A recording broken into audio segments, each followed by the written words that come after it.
We all know that traffic is one of the biggest problems our modern society faces.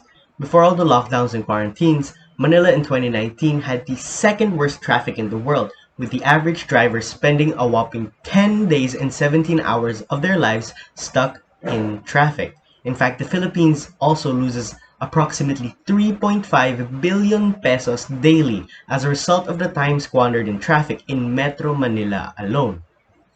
And the first solutions that come to mind are road widening projects or road expansions. I mean, it makes sense. If we build more roads, then there'll be more space for vehicles and therefore less traffic. Or will it? You see, in 2004, the Katy Freeway in Houston, Texas had the second worst bottleneck in the United States, and thus their federal government poured in more than $2.8 billion into expanding the highway into a 26-lane super freeway.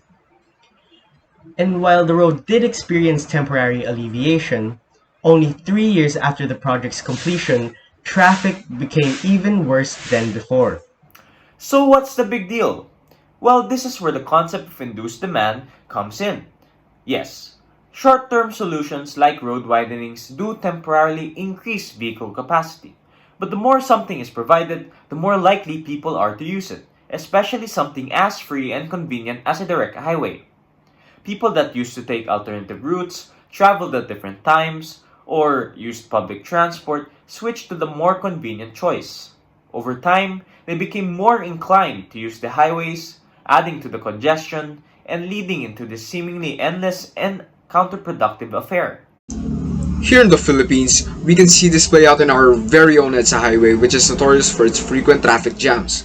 Now, despite the government's recent 383 billion peso investment in road projects like the Manila Skyway, even in the midst of the current pandemic, the city still ranks fourth in the world in traffic congestion, and levels continue to rise as the country reopens.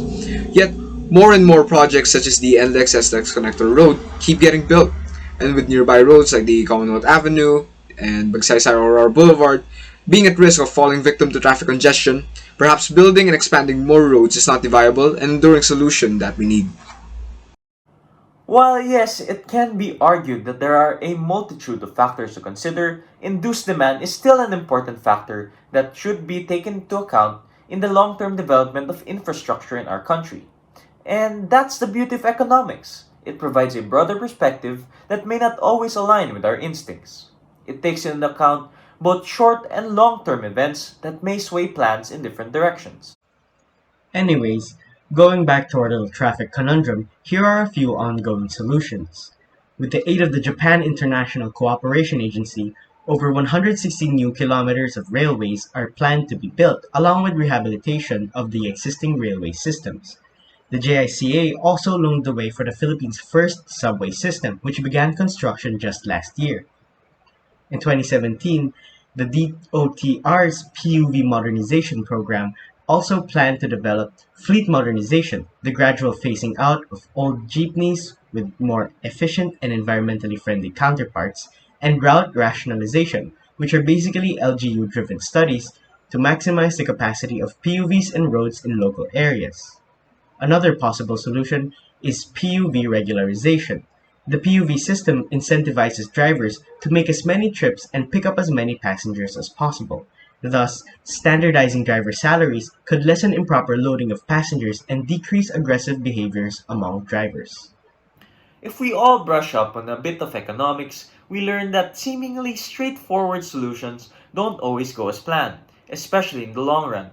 We also learn that we have to make rational sacrifices to our personal convenience, our time, and our comfort in order to truly achieve the greater good. So instead of driving to the store for a last minute purchase, consider taking public transport, riding a bicycle, or just walking.